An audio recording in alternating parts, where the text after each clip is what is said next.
오늘도 주님의 말씀을 통해 하나님 나라를 누리는 복이 있기를 주님의 이름으로 축원합니다.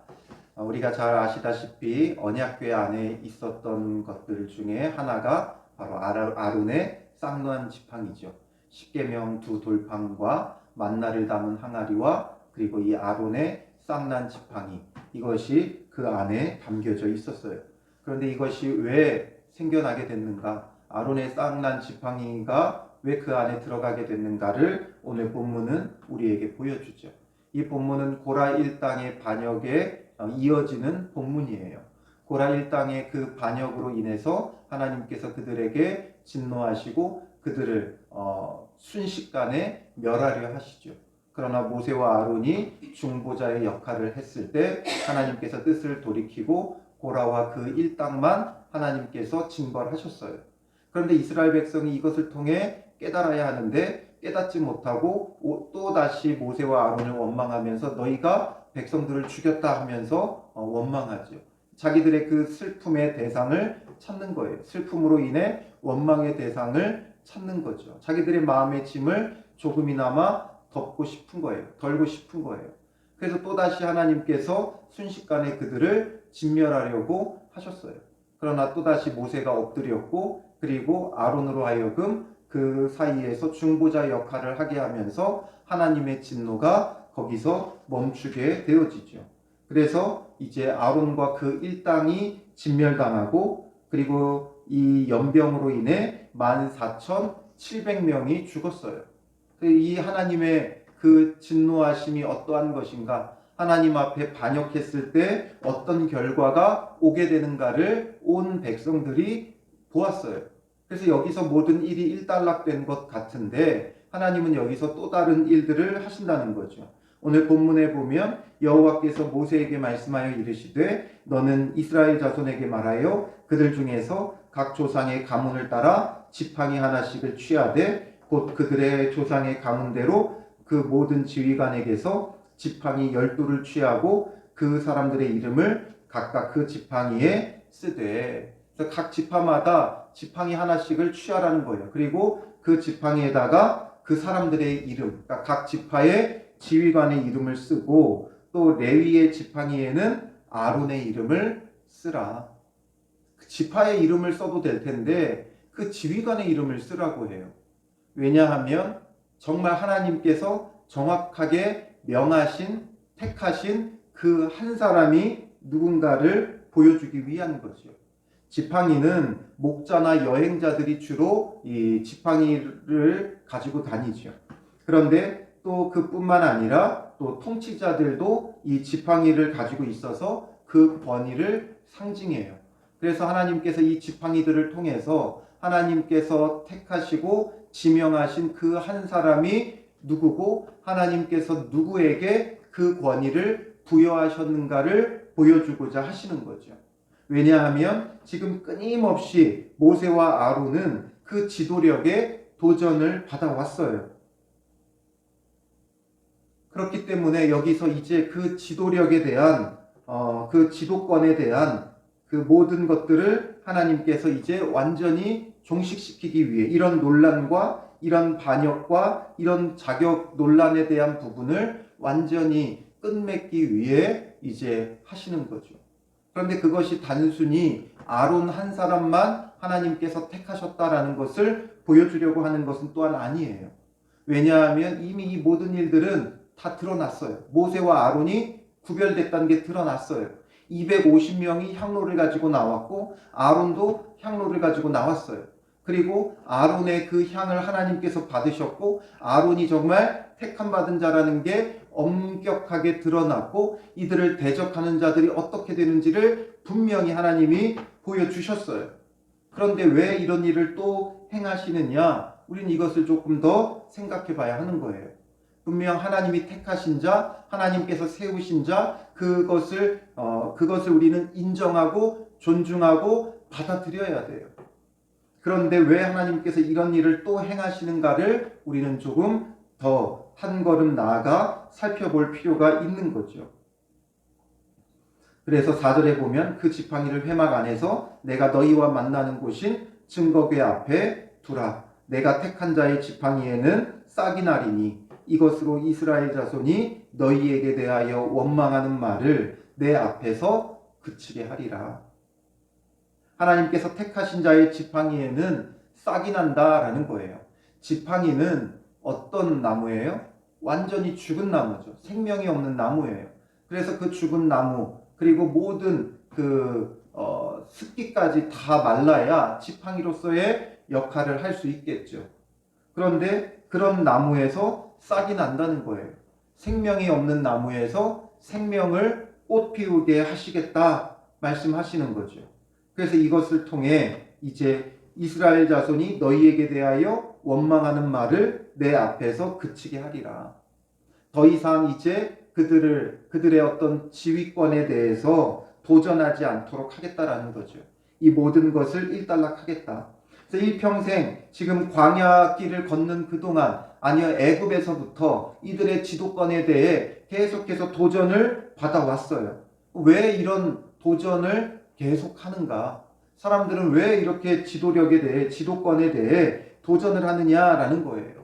그걸 우리가 생각해 보면 사람들은 하나님께서 맡기신 일들을 지금 어떻게 생각하는 거예요? 수직적인 개념으로 자꾸만 이해하고 받아들여요. 수직적으로. 그래서 모세가 통치자로서 자기들보다 위에 있다 생각하고 아론은 제사장, 대제사장으로 자기들보다 더 위에 있다 생각하는 거예요. 그리고 특히 레위인들은 하나님 앞에 구별되었으면서 제사장들은 위에 있고 그리고 성막 봉사자들은 그 밑에 있다. 뭔가 이렇게 수직적인 관계로 상하 관계로 갑을 관계로 받아들이고 자꾸 이해하니까 더 높은 자리로 가고 싶은 거예요. 하나님 앞에서는 더 높은 것이 있는 게 아니라 수직적인 관계가 아니라 수평적 관계라고 했죠. 하나님께서 구분하여서 맡기신 거예요. 그 사람의 은사와 그 사람에 맞게끔 다 맡기신 거예요. 그래서 우리의 몸으로 계속해서 비유되지만 다 손일 수 없고 다 발일 수 없어요. 다 머리일 수 없어요. 다 몸일 수 없어요. 그렇기 때문에 각자 맡은 그 역할들이 누구나 다 중요한 거예요. 교회에 목회자들만 있으면 어떻게 되겠어요?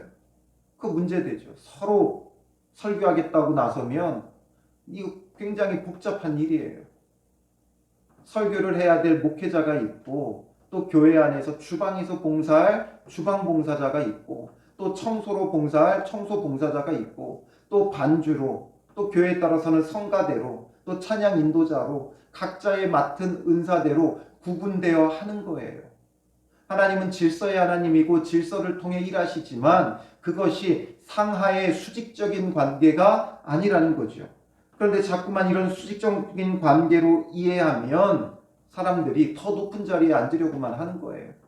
예수님의 제자들이 이것을 이해하지 못하니까 예수님께서 십자가에 죽으시고 부활하실 때까지 계속 이들은 상하관계로 누가 더 높냐, 더 높은 자리에 앉으려고만 했다라는 거죠. 그러니 우리가 이런 수직적인 관계에 있으면 어떻게 되겠어요? 그 위에, 자기가 생각하는 그 위에 계속 도전하게 되죠. 그러면 그 위에 도전하다 보면 그 끝은 어디예요? 하나님이 되는 거예요. 하나님께 도전하고 하나님께 반역하게 되는 거죠. 그래서 하나님께서 택하신 자가 누군지를 명확히 보여주면서 구분됨을 우리가 깨달아야 하는 거예요. 그래서 이제 원망하는 말을 내 앞에서 그치게 하겠다. 이 반란의 일을 완전히 종식시키겠다라는 거예요.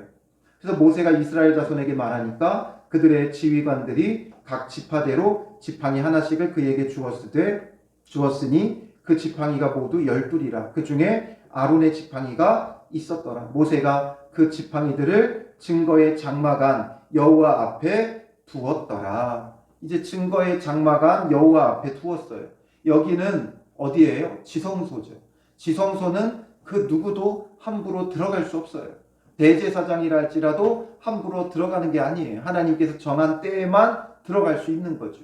그러니 이곳에 두었으니 사람이 그 누구도 간섭할 수 없고 오직 하나님의 주권적인 역사에 의해서만 되어지는 거죠. 그리고 이튿날 모세가 증거의 장막에 들어가 본즉 레위 집을 위하여 낸 아론의 지팡이에 우미 돋고 순이 나고 꽃이 피어서 살구 열매가 열렸더라. 이건 그냥 자연적으로 되어질 수 없는 일이에요. 자연적으로 날 수 있는 일이 아니에요. 이건 정말 특별한 하나님의 역사하심이 아니고서는 지팡이에서 우미 돋고 순이 나고 꽃이 피어 살구 열매까지 열린다는 건 있을 수 없는 일이죠. 그러니 하나님께서 분명 아론을 제사장으로 구분하셨다라는 것을 그들에게 명확히 보여주는 거예요. 그래서 모세가 그 지팡이 전부를 여호와 앞에서 이스라엘 모든 자손에게로 가져오매 그들이 보고 각각 자기 지팡이를 집어 들었더라. 자기 지팡이를 집어 들었어요. 그리고 여호와께서 또 모세에게 이르시되 아론의 지팡이는 증거궤 앞으로 도로 가져다가 거기 간직하여 반역하는 자에 대한 표징이 되게 하여 그들로 내게 대한 원망을 그치고 죽지 않게 할지니라. 그런데 이걸 왜 하나님은 또 언약궤 안에 두라는 거냐라는 거죠. 왜 증거궤 안에 이것을 넣어두고 이것을 표징이 되게 해야 하느냐. 분명한 건 원망을 그치고 죽지 않게 하려 하는 거예요. 원망이 그쳐져야 되고 죽지 않게 하는데 하나님의 뜻이 있다는 거예요. 하나님께서 심판하시는데 목적을 두었다면 굳이 이런 일을 할 필요가 없죠. 그래서 하나님은 구원의 하나님이시라는 것. 그들이 지금 고라와 그 일당 250명이 죽는 걸 보았고 또 연병으로 14,700명이 죽는 걸 보았어요. 그런 그들에게 하나님은 무서운 심판과 멸하시는 하나님이 아니라 하나님은 구원하기 원하시는 분이라는 것. 그래서 원망을 그치라는 거죠. 그렇지 않으면 하나님께서 그냥 그들을 멸하셨어도 돼요. 그 멸함을 멈추고 이걸 보고 기억하라는 거죠. 하나님을 대적하는 자가 어떻게 되는가. 그리고 너희 안에 원망을 그치고 죽지 않게 되기를 하나님은 원하신다라는 것을 보여주는 거예요. 결국 원망을 그치고 구원받게 하고자 하는 하나님의 뜻이 여기에 담겨 있죠. 그리고 하나님의 구원은 어떤 방식으로 이루어지는가를 우리에게 보여주고 있는 거예요. 아론의 싹난 지팡이, 그냥 싹이 난 신비한 게 아니라 여기에 뭐가 피어요? 살구 열매가 열리죠. 살구꽃은 이들에게 어떤 의미가 있다 그랬어요? 살구꽃은 이들에게 봄에 가장 먼저 피는 꽃이에요. 살구꽃이 피면 뭐가 왔다는 거예요? 봄이 왔다라는 거죠. 긴 겨울이 지나고 봄이 왔다.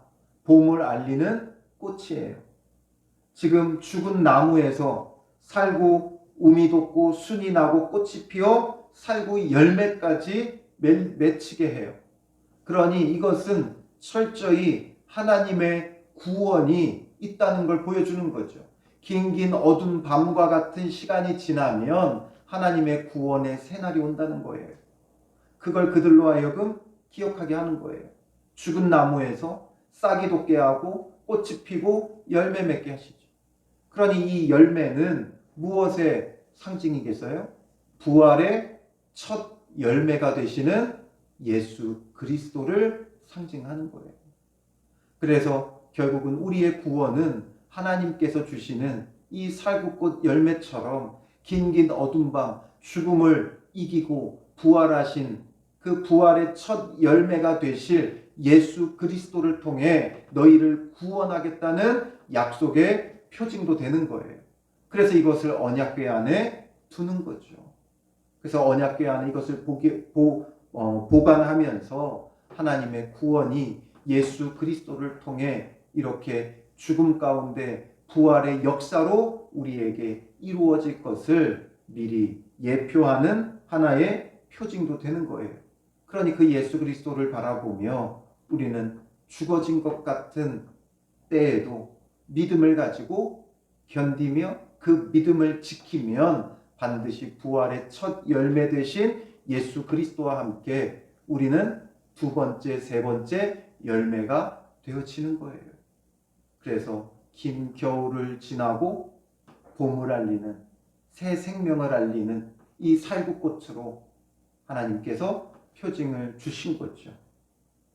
그러니까 이스라엘 백성이 어떻게 반응해요? 12절에 이스라엘 자손이 모세에게 말하여 이르되 보소서 우리는 죽게 되었나이다. 망하게 되었나이다. 다 망하게 되었나이다. 비로소 자기들을 직면하는 거예요. 비로소 자기들의 존재가 하나님 앞에 어떻다는 걸 안 거죠. 이전에는 그들의 감정이 들끓듯 일어나서 모세와 아론을 치려하고 하나님을 원망하고 대적하고 하나님의 구원을 헛되게 하며 애굽으로 돌아가자 하던 그들이 이제 우리가 죽게 되었다, 망하게 되었다, 망하게 되었다. 이건 앞에서의 그 불평과 원망에 망하게 됨이 아니라 이제 이 거룩하신 하나님 앞에 우리는 죽을 수밖에 없는 존재라는 걸 비로소 깨닫는 거죠.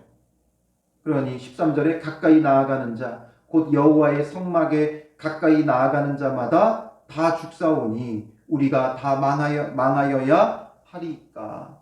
어찌하면 좋습니까? 이거죠. 하나님 앞에 나아가면 우리는 다 죽는데 어찌하면 좋습니까? 즉 은혜를 베풀어 달라는 거예요. 우리가 하나님 앞에 정말 죽을 수밖에 없는 죄인이라는 것, 이것을 철저히 깨달을 때 하나님의 구원의 은혜를 사모하는 거예요. 그 은혜를 깨닫지 못하면 어떻게 생각해요? 나는 하나님 앞에 나아갈 자격이 있다는 거예요. 여기서 비롯된 게 미리암의 반역이었고 또 여기서 비롯된 게 고라와 다단과 아비람 지휘관 250명의 반역이었던 거예요. 자기들도 자격이 있다는 거죠. 왜 너희만 지도자고 너희만 제사장이냐? 우리도 그럴 만한 자격이 있다. 우리는 르우벤 지파로서 지도자의 자격이 있고 우리는 레위 족속으로서 우리에게도 하나님의 영이 임했으니 우리도 제사장의 자격이 있다. 자꾸 자격을 내세우는 자들, 결국에는 하나님의 진노와 심판을 받는 거죠. 우리는 하나님 앞에 자격 없는 자라는 것을 깨달을 때 그때 은혜를 누리는 거예요. 하나님 앞에 진정한 자격은 무엇이냐? 자격 없음이 자격이에요. 자격이 있는 자들은 그것을 내세우게 되죠. 당당하게 돼요. 은혜를 몰라요. 내가 그럴 자격이 있으니까 은혜가 없죠. 근데 자격이 없는 자는 늘 은혜를 깨달아요. 정말 은혜로 내가 여기 서 있구나. 내가 은혜로 사는구나. 은혜로 구원받았구나. 그러면 우리가 진정한 하나님의 구원의 은혜를 누리는 거죠. 그래서 자격 없는, 죽을 수밖에 없는, 망할 수밖에 없는 자기 자신을 온전히 깨달을 때 참된 구원이 우리에게 임하는 거예요. 근데 이것을 깨닫기가 신앙생활을 열심히 하면 열심히 할수록 힘들다 그랬죠. 유대인들이 왜 그렇게 변질되었는가? 열심히 해서 그래요. 열심히 한 그 열심이 자기들의 자격처럼 여겨지는 거예요. 아무나 반역을 일으키지 않아요. 열심히 한 사람들이 반역을 일으키고 반란을 일으키는 거예요. 왜냐하면 자기들에게 그럴 자격이 있다는 거죠. 자기들이 더 열심으로 섬기고 열심으로 봉사하고 더 헌신하고 그러니 자격이 있다는 거죠. 그러니 우리가 정말 신앙생활을 열심히 할수록 어떻게 해야 되겠어요? 정말 말씀 앞에 자기를 직면하는 것, 자기 객관화가 정말 필요한 거예요. 그래서 내가 어떠한 존재인가?